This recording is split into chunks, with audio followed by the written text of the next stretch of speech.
नमस्कार दोस्तों। क्या आपने कभी सोचा है कि महाभारत, रामायण और पुराणों में जिन महान गुरुओं का उल्लेख मिलता है वे केवल ज्ञान के स्रोत ही नहीं थे, बल्कि उनमें से कुछ तो ब्रह्मांड की अपार शक्तियों के स्वामी भी थे। तो आखिर वो कौन थे 7 अद्भुत गुरु जिनकी शक्ति से देवता भी प्रभावित होते थे? क्या ये केवल धरती पर साधारण शिक्षक थे, या फिर इनके पास ऐसी अलौकिक शक्तियां थी जो सृष्टि को बदल सकती थी? तो चलिए, आइए आज की इस रहस्यमय कथा में हम जानते हैं सनातन धर्म के उन 7 सबसे शक्तिशाली गुरुओं की गाथा के बारे में, जिनकी शिक्षाएं और शक्तियां आज भी रहस्य और प्रेरणा का विषय बना हुआ है। तो फिर वीडियो को अंत तक जरूर देखें, और अगर वीडियो पसंद आती है तो वीडियो को लाइक जरूर करना और चैनल को सब्सक्राइब तो अवश्य कर देना। सनातन धर्म में गुरु को परमात्मा का प्रतीक कहा गया है। यह मान्यता है कि गुरु केवल शिक्षा देने वाला नहीं होता, बल्कि वो अपने शिष्य के जीवन को अलौकिक ऊंचाई तक ले जाने में सक्षम होता है। हमारे महाकाव्य और पुराणों में गुरुओं की कथाओं के बारे में भरे पड़े हैं, जिन्होंने न केवल अपने ज्ञान से पूरी सृष्टि को प्रभावित किया, बल्कि उनकी शक्तियों से पूरी युग को बदल दिया था। अब इनमें से सबसे जो पहला नाम आता है वो आता है गुरु वशिष्ठ। धर्म और ज्ञान के प्रतीक माने जाते हैं। गुरु वशिष्ठ राजा दशरथ के राजगुरु और श्री रामचंद्र जी के शिक्षक थे। उनके पास अपार ब्रह्म ज्ञान था और उनकी तपस्या से उन्हें दिव्य शक्तियां भी प्राप्त थी।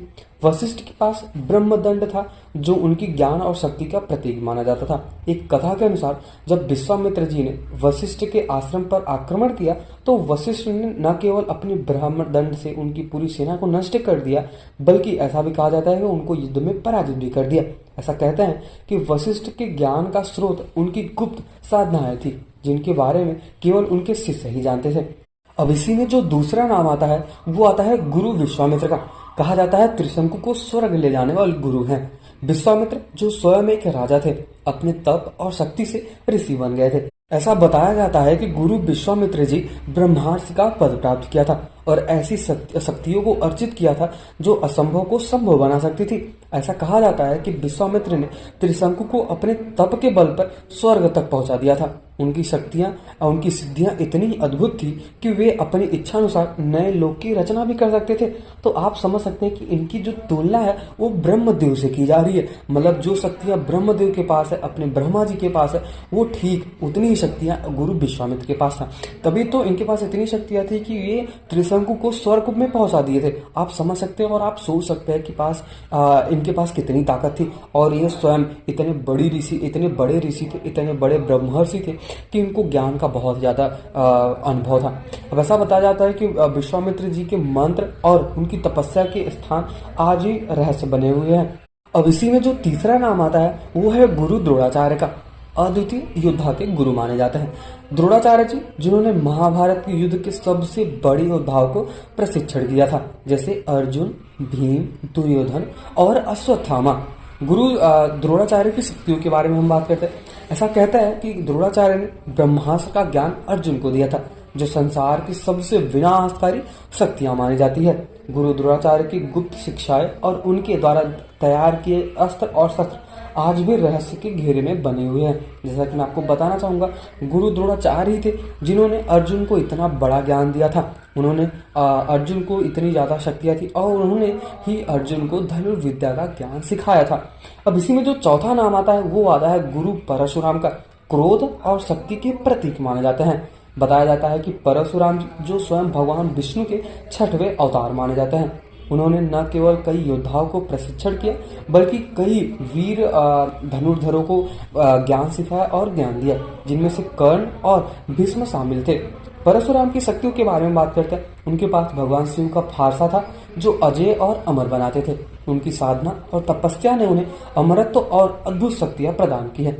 भगवान परशुराम का आश्रम और उनकी साधनाओं का स्थान आज भी रहस्यमयी बना हुआ है। जैसा कि मैं आपको बताना चाहूंगा, एक परशुराम जी भी हैं जो महाभारत से लेकर और त्रेता युग और द्वापर युग हर एक युग में बैठे रहते हैं। और कहा जाता है कि वो कलयुग में भी आएंगे और भगवान कल की और जो कली पुरुष का महाभयंकर युद्ध होगा उनमें वो सहायक बनेंगे और सभी को ज्ञान अर्जित करेंगे। मतलब क्योंकि कहा जाता है कि जो भगवान परशुराम उनको ज्ञान का स्रोत बताया जाता है। मतलब उनसे जो ज्ञान होता है उनसे ही बनती है। ठीक उसी प्रकार जो परशुराम जी कलयुग में जितने भी भगवान कल्कि के सहायक होंगे, सबको वो ज्ञान देंगे।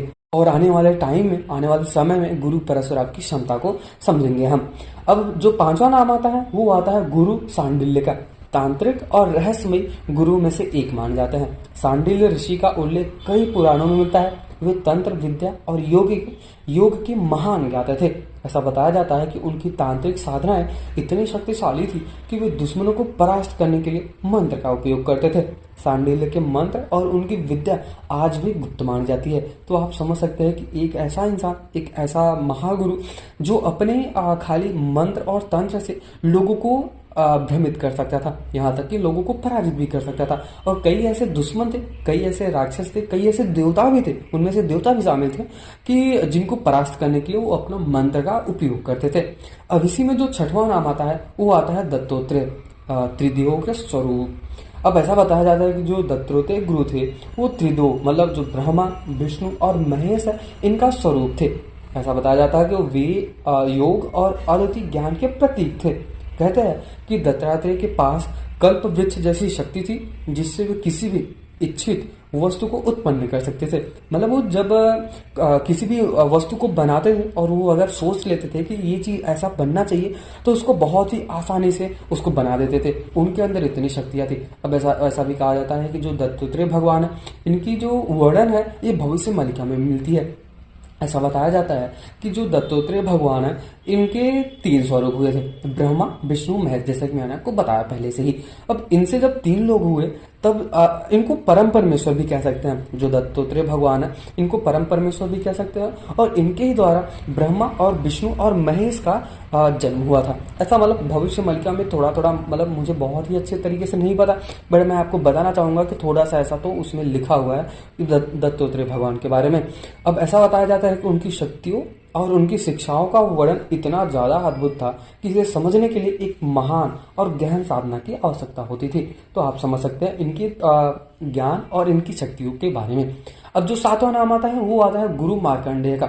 अमर गुरु थे, इनको अमरत्व का ज्ञान था।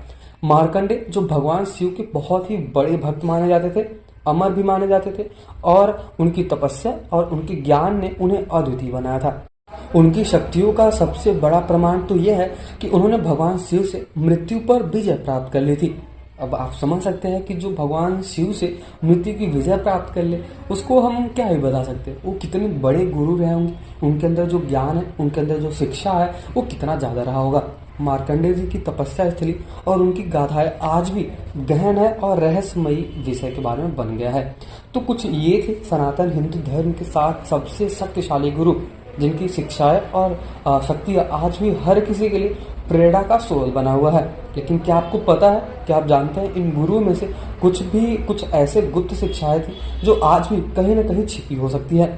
तो कौन जानता है, अगर आपको पता है, इस ज्ञान के बारे में पता है तो कमेंट सेक्शन में एक बार जरूर बताएं। और भविष्य में इन गुरुओं का ज्ञान और शक्तियां फिर से प्रकट होंगी या नहीं, मतलब आने वाले समय में जो कलयुग होगा, और कलयुग तो चल ही रहा है, वैसे 5300 वर्ष बीत चुका है, लेकिन जो कलि पुरुष और भगवान कल्कि का जो युद्ध होगा, महाभयंकर युद्ध होगा, उनमें से इन 7 गुरुओं में से जो शक्तियां वो कौन कौन सी काम आने वाली हैं, अगर आपको पता है तो कमेंट सेक्शन में आप जरूर बताएं। मेरी यही रिक्वेस्ट है कि आप कमेंट सेक्शन में जरूर बताएं और वीडियो को लाइक जरूर कर देना और चैनल को सब्सक्राइब तो अवश्य कर देना। और जाते जाते एक बार आपकी जो सबसे पसंदीदा गुरु हैं उनका नाम जरूर लिख देना। और अगर आप भगवान श्री राम को मानते हैं, भगवान श्री कृष्ण को मानते हैं, उनके भक्त हो, सच्चे भक्त हो, तो वीडियो को लाइक जरूर करना और चैनल को सब्सक्राइब तो अवश्य कर देना। मिलते हैं किसी और